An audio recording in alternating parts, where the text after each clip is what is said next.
Talk a bit about the relationship you have with the corporate side of CBS as a business. First when you got here, and then taking us into the Viacom acquisition. Right.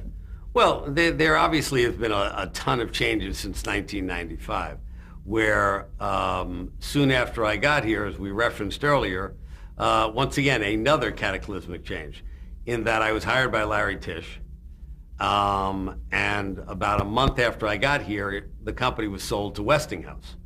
So I had a new boss once again in a man named Michael Jordan, not the basketball player Michael Jordan, the chairman and CEO of Westinghouse. So it was once again an incorporation of their culture into the CBS culture, and that was managed. Then we bought Infinity Radio, and Mel Karmazin came in, and he then became the CEO of the CBS Corporation.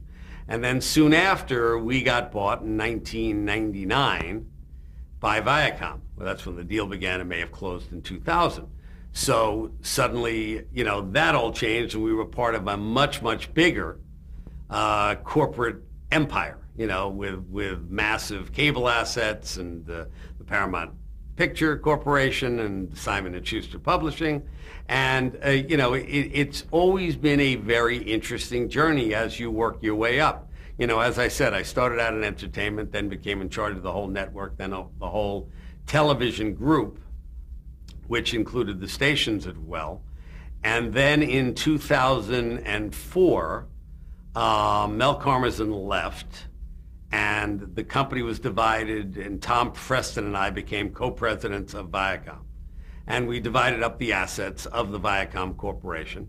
And then 1 year later, in the beginning of, or a year and a half later, in the beginning of '06, January 1st, '06, we split apart the companies and CBS became its own corporation again, with some new assets added to it, and Viacom went back to being Viacom. So it's been a very interesting ride, and as of the last year, certainly, and maybe before that, I spend a lot more time in New York dealing with my corporate tasks, which involve dealing with boards of directors, and Sumner Redstone is the chairman of the company, and shareholders and investor meetings, and which once again is another constituency to play to.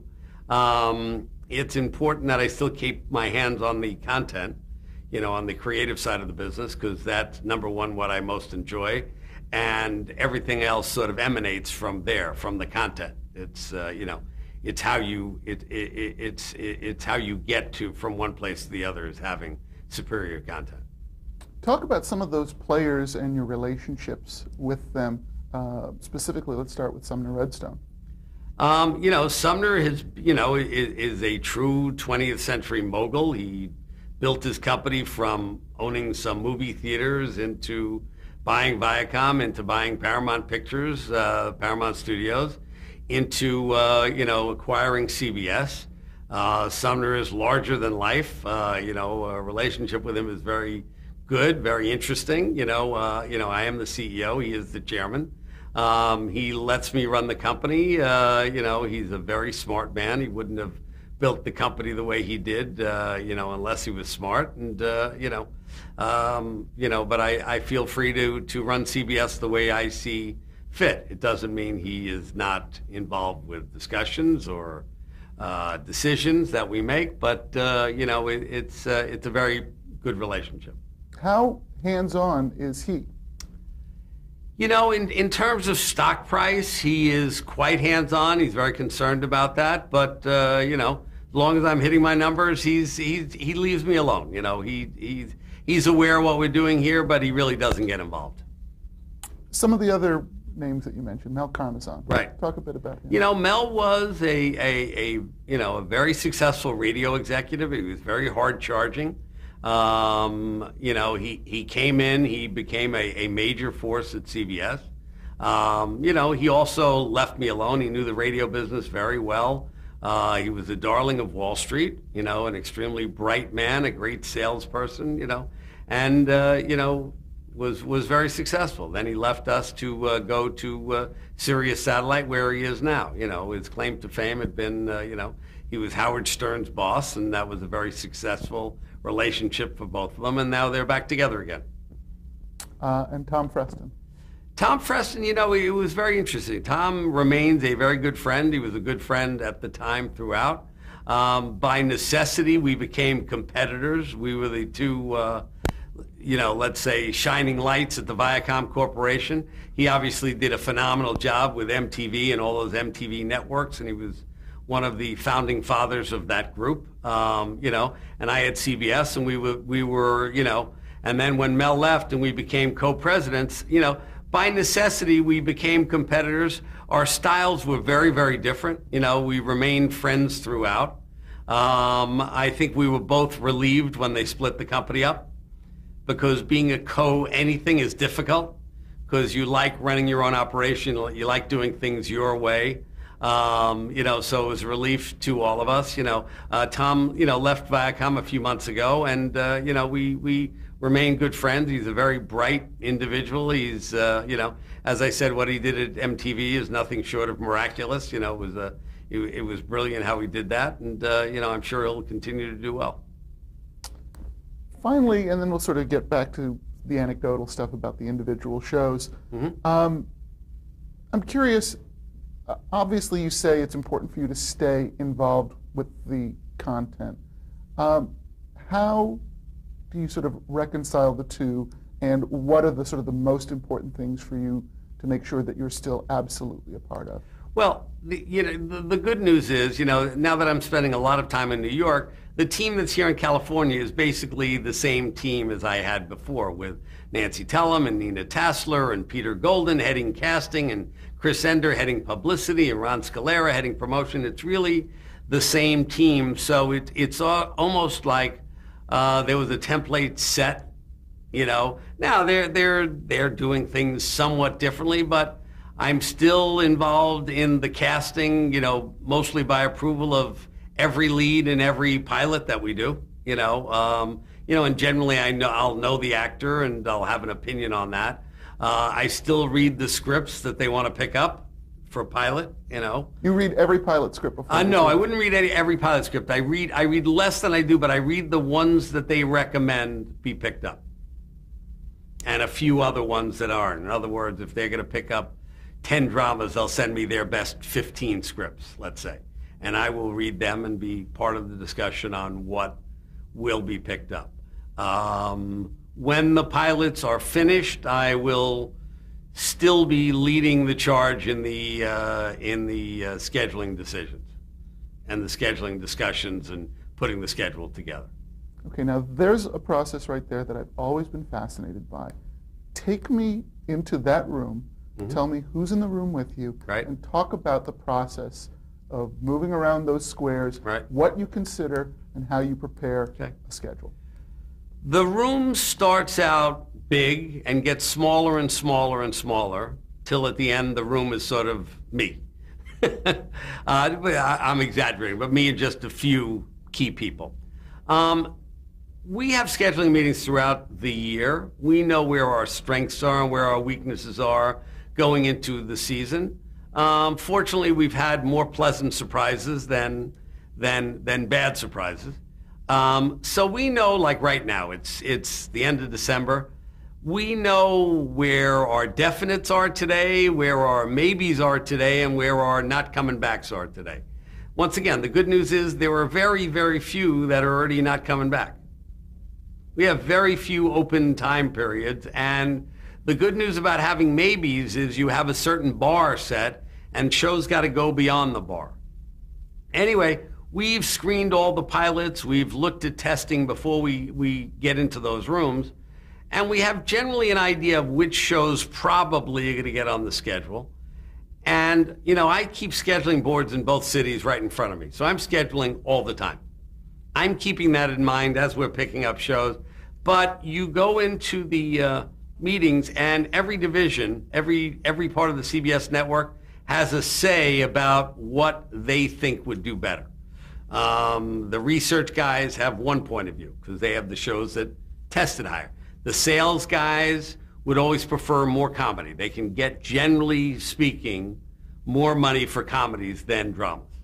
And also, they are the ones that would opt for a slightly younger demographic. the sales guys. Comedies sell higher because they repeat better? It's partially they repeat better. It's partially their CPMs are slightly higher than dramas. A schedule that, and comedy is also a scarcity right now.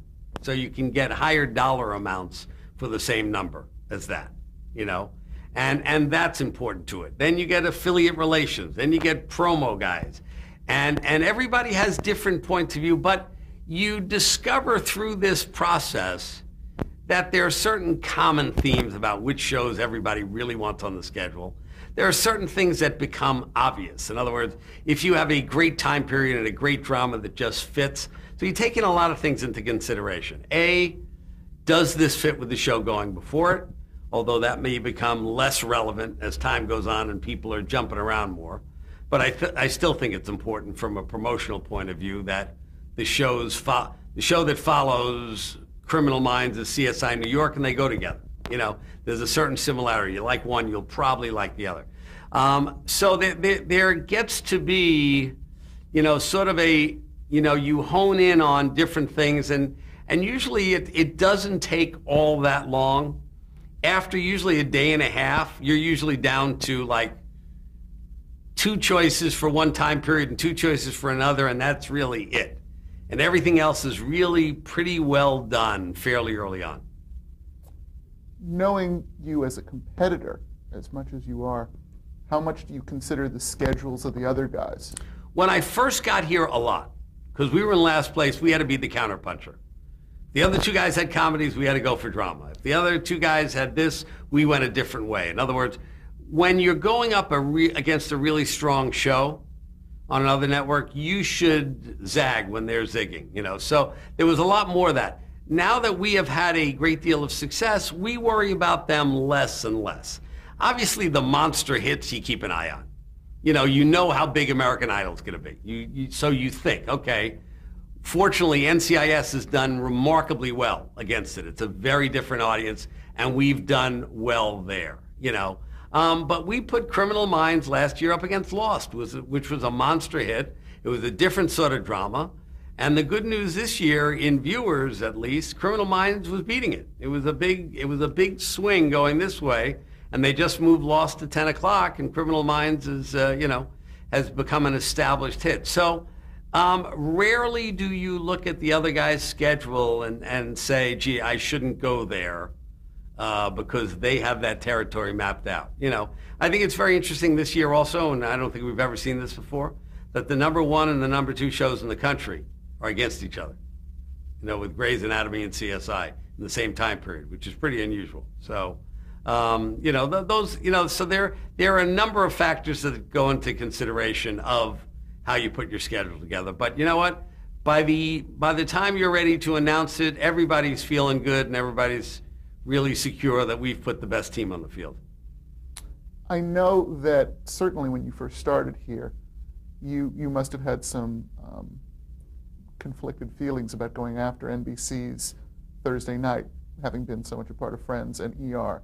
But how much of that for you was your Great White Whale?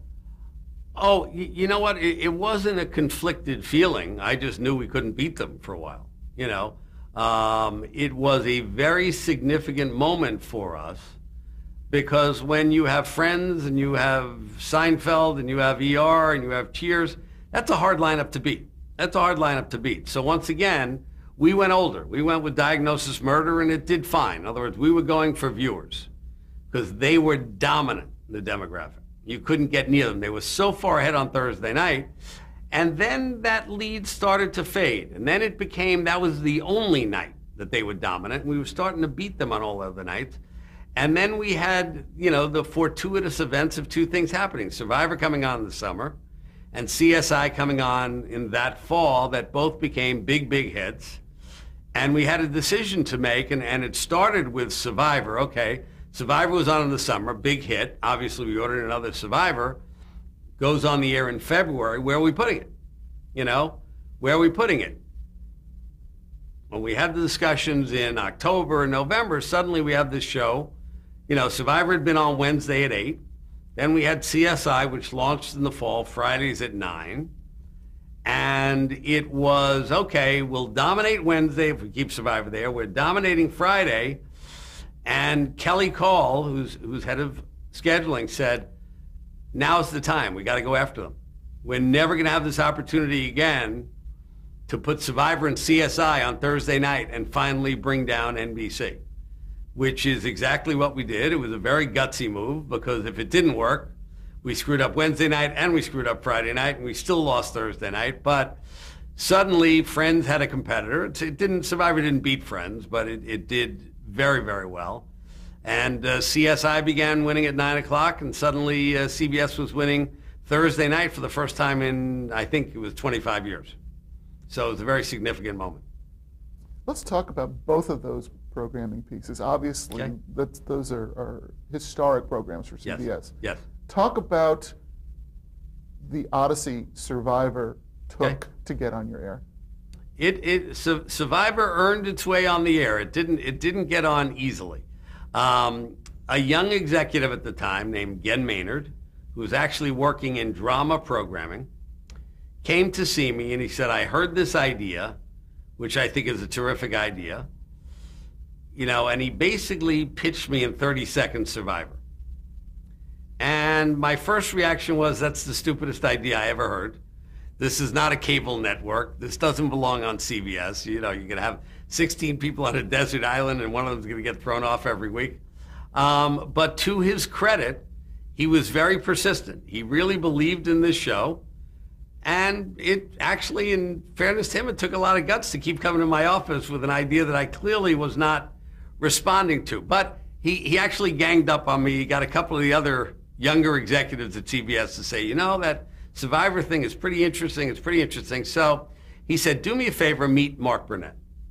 So Mark Burnett came in to see me, and Mark is one of the most charming guys you ever want to meet, and also a magnificent salesman.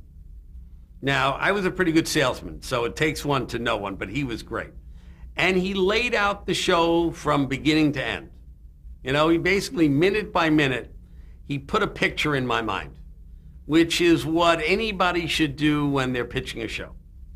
When you're telling a story, paint the picture as clearly and with examples as you can. Anyway, Mark worked me through basically what the first episode of Survivor was, and it was very enthralling. And he also pitched me an idea that wasn't very common at the time, which was product placement. He said, look, I can do this, and I can do it cheaply, and I can go out and get advertisers, and this is how I'll do challenges, and if they win the challenge, they get a case of Budweiser or something like that. So basically, they budgeted the show, and I said, okay, we'll try it in the summer if you can pay for it. So sure enough, Mark went out with our sales team, and I think they got 4 advertisers to put up $2.5 million each, and we ran it during the summer. We didn't make a whole lot of money that first year because it was basically, all right, let's cover your butt with this. Make sure the advertising dollars, it wasn't based on a ratings guarantee. It was sort of they're in for like a spot every single week, plus they get a product placement once or twice during the season. Anyway, the show was wildly successful right away. And, the rest is history. We went through a fairly ugly renegotiation with Mark, as often happens, during, at the end, I think, of Survivor 2. But, when it all worked out, we had a template for the rest of the Survivors, and we just ordered Survivors 14 and 15. And who would have thought it, Who would have thought there would ever be a Survivor 14 and 15, And we sort of laugh about it now because Nancy Tellem reminded me recently when we were picking this up how when we were in an arbitration with Mark, we had it on a blackboard, Survivor 10 or 11, and we laughed like, it's never going to get there. It's never going to happen. And, and here it is. It's lost a little of its steam, but it's still a top 10 show. So, we're not complaining about it. So I think the show was produced brilliantly. I think it was cast wonderfully. Talk about that. Talk about casting a reality show. Casting was more fun, casting a reality show, than just about anything I've ever done. We did it right in this room. This is where we cast Survivor, where they still cast Survivor in all our reality shows. And it was really interesting seeing people coming in, talking to real people. It was even more interesting after it became successful because you got, initially we got a couple of hundred people, applicants, now it was up to like 50,000 or something like that who send in resumes and pictures and all that sort of thing. So it was trying to build the most drama through personality. It's not building through script, but building through personality. The first year, Richard Hatch, an outwardly gay man, with Rudy Bosch, who was a retired, the original Navy SEAL, who was very anti-gay, and putting these two guys on a team together and see what happens. Or in subsequent years, put, this 21-year-old mortician from the South, from Alabama or Mississippi, who really didn't like being around black people. Really her prejudice was on her sleeve, and having her there with black and seeing, it really was a game and a social experiment at the same time, and it's a brilliant idea. It's a brilliant idea, and it really was the forefront of Apprentice, Amazing Race, Big Brother, Dancing with the Stars. They all emanate. I think Survivor had a lot to do with the success here in the States, certainly, of the reality genre. Now, when you talk about the social experiment, obviously, certain amount of controversy this year. Talk about the decision that was made to break the teams down by race. Okay. Every year there's different gimmicks, especially as you get into cycle 12 or 13, you're looking for different ways of re-engaging your audience. We did teams of men versus women. We did teams of older versus younger. We did an all-star version. So Mark Burnett came up with the idea of doing Divided by Race, which I was very hesitant about. It is very controversial. Is this a good thing for America? Is it a bad thing? Is it going to be exploitive? Are people going to look at us like we're just doing this for ratings purposes and we didn't care that it was going to hurt the fabric of society? And I gave it a lot of thought, and I talked with Mark a number of times, and I talked with outside people about how they felt. And once again, I got mixed, from friends of mine and who are leaders in the African American, culture. And, my wife is an Asian American. I said, how do you feel about it? And different people had really differing opinions, both positive and negative. The press and I think a lot of the constituencies were they're usually normally unfair way about judging something before they know what it is. And I think anybody who then saw the show saw that any role model was always positive. That after 3 or 4 episodes, we mixed them together because, frankly, the hook of being divided by races really wasn't working that well because it really wasn't an issue. It's almost like it was forgotten after the first week that here's team A or B. It wasn't, here's the African American team, here's the Hispanic team. It sort of became irrelevant. And we just had the finale this past Sunday, and I watched it, and I'm sort of really proud. I think overall, the things that came out of it, and it was won by an Asian American man, and he said, you know what? I'm really pleased I was able to show, against the stereotype, And by the way, it was watched by 15 million people, So in the way that All in the Family made advances in social relationships because of the type of program they did, I think we had a great effect on that. I think we saw it's not about race. It's like there are good guys and bad guys in every race, color, and creed. There are smart guys and not so smart guys. Interesting that the final 4 were 2 Asian Americans, 1 Hispanic American, 1 African American. That the Caucasians didn't make it to the final 4. So it was really interesting, but overall very positive, and I'm proud we tried it. I'm proud we did it. You hear so much in programming about a need for diversity. It's a big word. Right.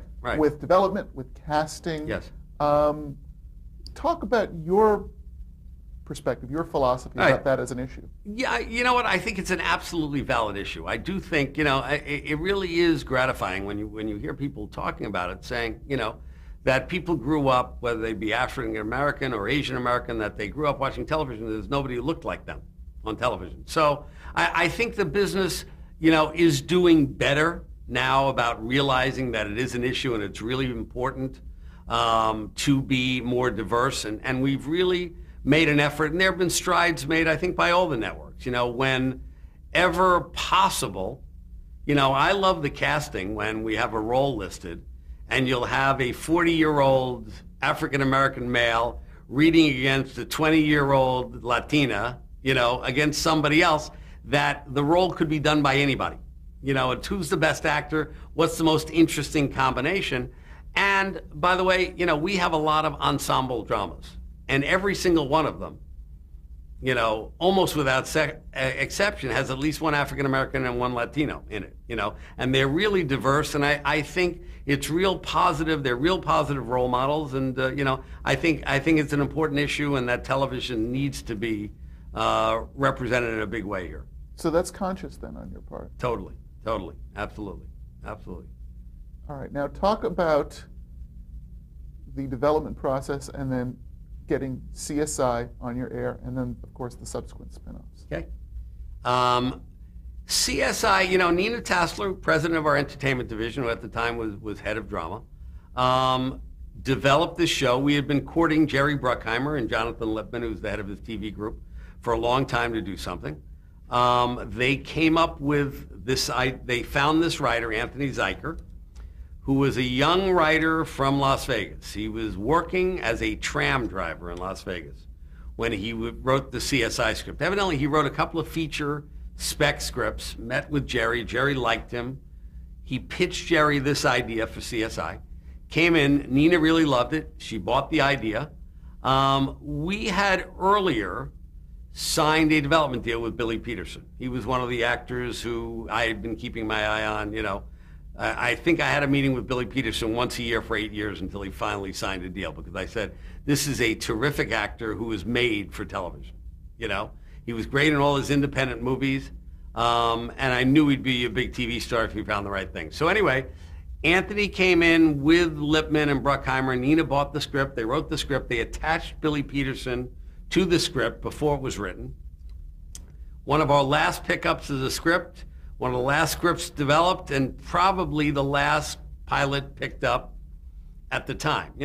Nina was its champion. I liked it. When we screened the pilot, I'll never forget this. We screened it in my office during lunchtime, which is when we do it. Like 5 or 6 of us. That's the first screening. And I'm eating a sandwich when the maggots are crawling out of somebody's dead body. And I said, I can't watch this. I threw down my sandwich and I said, this is like awful. I mean, it was a very, very good pilot. Did I know it was going to be as big a hit? No way. I mean, we liked it. Was it a slam dunk for the schedule? No, a probable. I remember getting the call from Billy lobbying for it. He really loved it. He really wanted to do it. He thought it was great. And I respected him, and I had spent a long time recruiting him. Nina was a big fan. The interesting thing about that show is, as I said, it went on Friday night at 9 o'clock. The same year, we thought the winner was the 8 o'clock show, which was The Fugitive. The new Fugitive. The Harrison Ford movie had come out and revitalized the franchise. We got Tim Daly, a very good TV actor, to do it. We did what I thought was a wonderful pilot. So we put that Friday at 8. And CSI was the Friday at 9 o'clock show. The Fugitive got most of the promotion.